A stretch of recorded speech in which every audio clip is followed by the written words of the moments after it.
Така, сега искам да ви представя една друга тема, която е предизвикателство за всеки човек в днешно време. Как да овладяваме напрежението и стреса и как да променяме нагласите си към заобикалящия свят, защото емоционалното здраве се оказа една от най-големите предизвикателства на съвременните хора.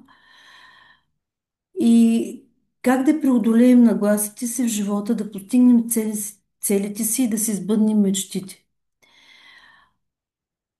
Ще говорим за мечти, защото те са онази вътрешна сила, която ни движи напред и ни кара да се чувстваме по-радостни и да създаваме живот, който обичаме и към който се стремим. По принцип, мечтите си знаят пътя, когато човек има посока, светът започва да му отваря врати. Вселената се подрежда, събитията се синхронизират, но защо е важно да имаме мечта и цел, а не някога, когато всичко е готово?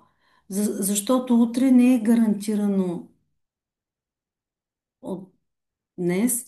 Никой не знае какво го чака в утрешния ден. И затова е добре да запомним, че мечтите не чакат удобен момент. Те се сбъдват, когато направим първата крачка, дори и малка. И всеки човек носи някакъв дар. Светът е в очакване да споделим нашия дар. Всеки има мисия, нещо, което само той може да даде на света. В света има много писатели, но всеки има неговата идея. Има много художници, но всеки рисува по свой начин. Така че всеки има нещо уникално. Всеки е с нещо по-различен и света чака той да го откри. Ние не идваме на този свят само за нас и за семейството си. Ние трябва да дадем нещо и на света. И когато тръгнем по пътя на мечтите си, се появяват хора, обстоятелства, които ни помагат да успеем. Но за да видим всичко това, за да сме отворени, трябва да живеем в благодарност и да бъдем осъзнати. Вратите се отварят пред тези, които вървят напред с чувство че доброто предстои. А, Необходимо е да освободим страха. Всеки го носи, аз също, не съм изключение. И със страх не се сбъдват мечти. То е най-голямата пречка на вдъхновението. Какво ще стане, ако сгрешим, ако опитаме отново? Страхът е само програма, често наследена от родители, учители или средата, но ние можем да я пренапишем. Мечтите носят щастие и радост. Затова човек винаги трябва да има мечта. И сега нека да тръгнем през нещо, което искам така да го обясня, за да може да бъде разбираемо. Човек не е само физическо тяло. Човек е една енергоинформационна система и всичко във Вселената е енергия. Ние привличаме това, което излъчваме. Когато излъчваме страх, гняв, обида, получаваме същото. Когато излъчваме любов, радост и признателност, живота ни отговаря със същото. Започваме да привличаме такива хора, такива обстоятелства и нещата почват да ни се случват. Това е много важно да го знаем, че ако нещо отвън не е както ни се иска, ние трябва да коригираме себе си, а не външния свят. Преди да тръгнем напред, нека се обърнем назад с благодарност. Може да си напишете на лист, може после на записа да си го правите и да си отговорите какво ме зарадва и ме вдъхнови през изминалия ми период назад.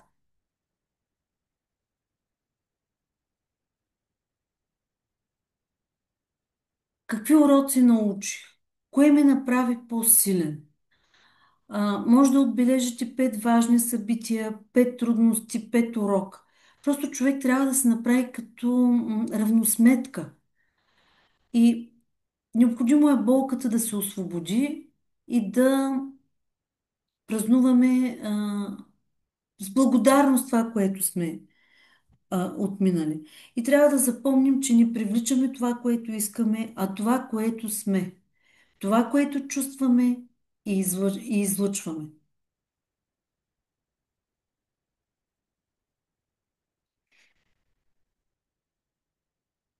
Да, този слайд го говорихме. Важно е да планираме мечтите си за предстоящата година или период с въпроси какво сме научили, какво сме запомнили, как са ни повлияли. И да се радваме, че трудностите са минали зад гърба ни, не са ни причупили, те са били стълбичка за успеха ни, повече да не мислим за тях. И описвайки ги на един лист, може да го изгорим и да ги изкъсаме. И естествено, какъв е урока, с какво станах по-добър, защото когато не осъзнаваме урока, историята се повтаря отново и срещаме същите тези неща, докато ги научим. И сега баланса на колелото на живота е техника за осъзнаване къде се намираме в момента. Тя показва нашата удовлетвореност във всяка сфера, в която сме. Може да оценяте всяка област от 0 до 10. Това може да си го правите после на записа, но може и сега.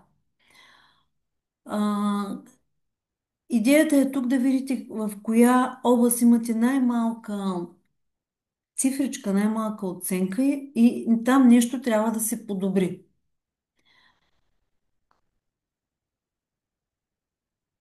И така, първата сфера е здраве. Имам ли жизнена енергия? Харесвам ли външния си вид? Пия ли достатъчно вода? Движа ли се?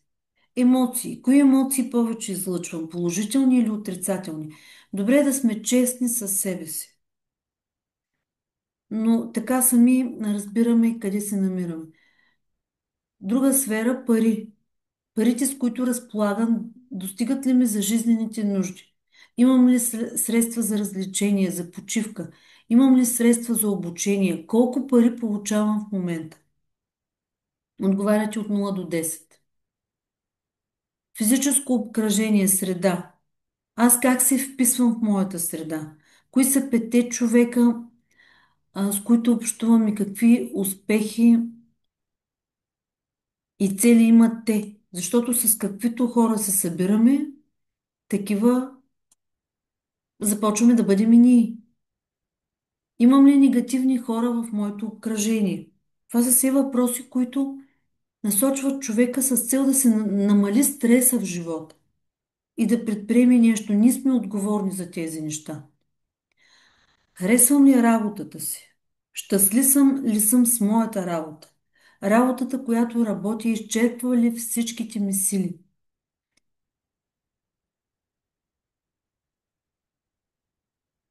Чувствам ли се щастлив с хората, с които общувам, свързани с моята работа?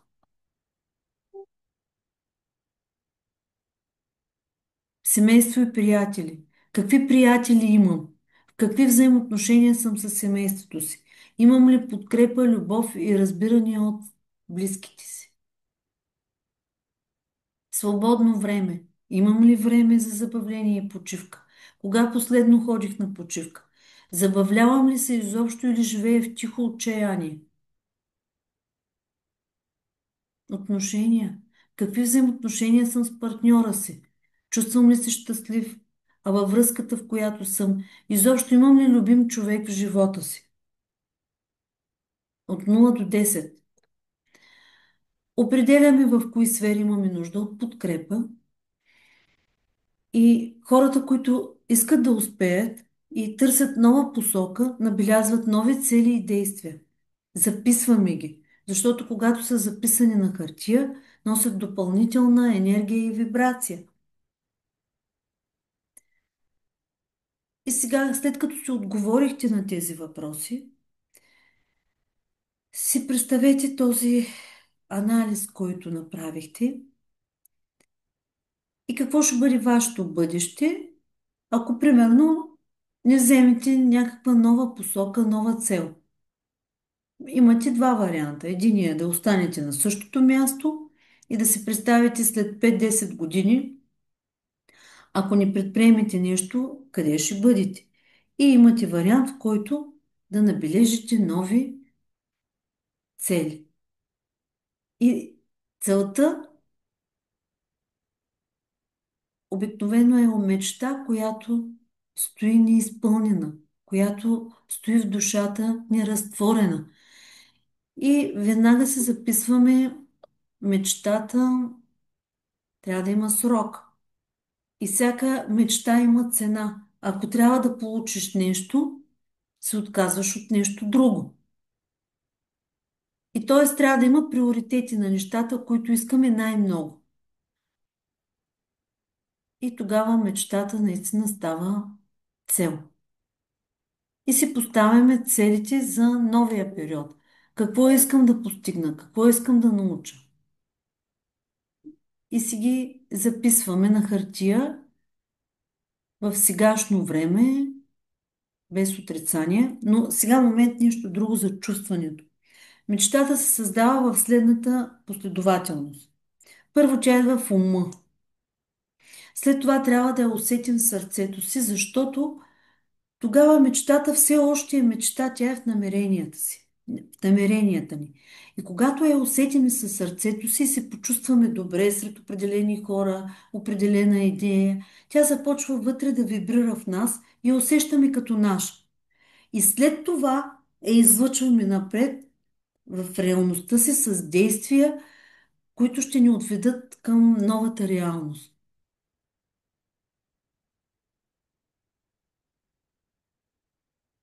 Правилата за поставяне за цели, ви ги казах, трябва да са записани на хартия, отнасят се за нас самите, трябва да имат съзидателна стойност, да ни вредят на никой и трябва да имаме и план за действие. И за да активираме нашата мечта, трябва в първите 72 часа да направим едно малко действие, за да тръгне мечтата, да кажем тръгнало е. И сега на какво желаем да кажем да в живота си? Тоест, тези цели, които са приоритетни, които са най-важни за нас. Казахме, трябва да са написани, план, задачи и активираме в следващите 72 часа. Написани на хартия до 10 цели, като първите 3 са водещи. И ако искаме да ги постигнем, добре е да ги пишем в продължение на 21-30 дни, всеки ден, защото по този начин се създава нова невронна връзка и после се превръщат действията в автоматични навици.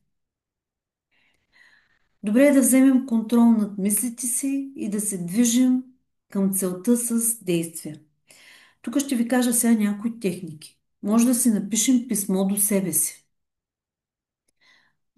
Примерно силните, слабите страни, а,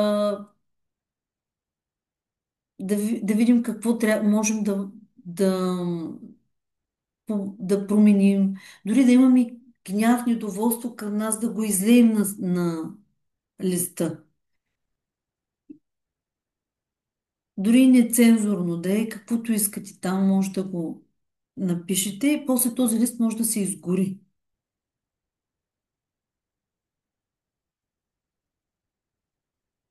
Нови утвърждения. Нещата, които говорим и това, което говорим за нас, трябва да му обърнем внимание какво говорим за нас и какво говорим за нас пред другите. Защото много често целите не се достигат поради това, че не сме уверени, че някой някъде ни е казал, че не ставаме. И когато ние се изпълним с нови утвърждения и ги преобразуваме. Днешният ден е изпълнен с възможности. И когато на днешния ден го кажеш няколко пъти, на теб ти се решават нещата. Но ако кажеш обратното, се изпълнява другото. И когато го затвърдим с повторяемост, става нова невронна връзка. Това е пак същото. Това са различни начини, всеки да намери неговия. Аз ще кажа и други. Контрол на стреса става също. Кой където вижда себе си, чрез дишане. Дишането отпуска диафрагмата, като се движи нагоре и надолу. И по този начин се отпуска вагостния нерв. Това е един блуждаещ нерв, който тръгва от мозъка и стига до дъното на таза. И когато той застине в бий се, бяга или замръзне, започват много болести, защото той има много разклонения. Молитвата. Молитвата е начин да общуваш с невидимия свят. Ако на вас ви допада, медитация, любимо хоби, почивка, природа, спорт, каквото прецените. Идеята е стреса, който се натрупва в тялото и акумулира в определена област, част на тялото, да се разтовари жизнената енергия да тръгне отново. Защото когато сме в стрес, тялото се стяга, за да преодолее опасността. И примерно се отдръпва енергията от храносмилателната система, от ендокринната. Ако примерно трябва да тичаш напред-назад, енергията се струпва в краката, в опорно-двигателния апарат. И в един момент, като отмине ситуацията там, на човек му се подкосяват краката и изведнъж почва стомах или нещо друго, защото енергията не е разпределена. Затова трябва да намираме начин да се отпускаме с нещото, което ни доставя удоволствие. Това е необходимо, защото човешката нервна система няма тази нервна пластичност, както при животните, и трябва да е балансираме наново тази жизнена енергия и да протича правилно от плюса към минуса, както е, например, едно фенерче като свети, ако му обърнеш батериите, то не свети. Същото се случва и с човешката нервна система. Това е друга техника. А, в тази черна точка мислено може да си направите, аз съм си правила зад мен, съм си слагала на стената черна точка, пред мен лилава на кухненския шкаф. И примерно нещо, от което искам да се освободя, е така с ръката съм си правила. Това го поставям там, слагам го в черната точка. Еди си какво. Това, което искам да изпълня, го слагаме в лилавата точка, мислено. Мислено. И така пак се случва да стане нова невронна връзка. Това са неща, които съм ги пробвала. Това съм го учила при Моника Балаян. Това е друга техника. А, примерно искате да затворите вратата за нещо, което искате да го забравите, да вземете урок от него. Ставате на интериорната врата и мислено затварям вратата на еди си какво. Еди си какво го изброявате. После отваряте другата врата или в същата влизате обратно. Отварям вратата за добро здраве, отварям вратата за изобилие, отварям вратата за успехи, за почивка, там каквото искате. Това също работи. Това е древен ритуал. Ето тук съм аз, чувствата и усещанията са това, което ни придвижва към мечтата. Само ако знаете колко много страх изпитвах от високо. И тук бях толкова щастлива, защото летяхме с този Делта планер, ма толкова високо. И знаете ли колко спокойно ми беше? Това се намира на къмпинг градина. Виждаше се отстрани и Созопол, и Черноморец. И бях като на молитвен връх, високо, високо и изобщо го преодолях. А знаете ли, този страх го носех толкова години, че преди около 20 години бяхме с роднини в Странджата на поход и трябваше да минем един въжен мост. И малки деца, племенника ми 4-5 годишен мина, аз търсих място, не можах да мина през този мост. И вижте колко късно, но въпреки всичко успях да го направя, като отидах срещу страха и го пригърнах и се впуснах и то стана. Така че, въпреки страховете си, когато правим опити и действия, това се случва. И успехът е път стъпка по стъпка с действие и емоционална настройка към целта в определено време и срок. И зад успеха стоят много действия, които другите не виждат. Виждат само успелия човек, а той въпреки страха си прави всичко това. Това беше края на лекцията. Не оставяйте тази информация така да мине просто като любопитство покрай вас. Ние тук в екип Да на живота от обучителната система 118 а, се учим да променяме себе си и да вървим напред. Следващата ни среща е онлайн, е в сряда следващата. Това е 22 октомври в 20 часа. За всички, които са от Бургас или от региона, ви каня на среща жива в хотел Гранд Вия на 25 от 3:30 до 6. Всички тези неща, които ги учим, можем да ви ги покажем на живо. После ще пообщуваме малко, може да отидем в някои заведения наблизо. Това сплотява. Също за всеки, който иска да мине през обучителната система, иска да бъде лектор, през ноември също ще има края на ноември 28, 29 и 30. Ако някой иска, също е добре дошъл. Но за сега са тези срещи. Споделяйте, вярвайте и така ще имате по-смислен живот. Благодаря ви, че тази вечер бяхме заедно и до скоро. Беше ли ви полезна срещата? Благодаря, Миленка, и на теб. Чудесно беше. Особено Благодаря. накрая, точно по китайски.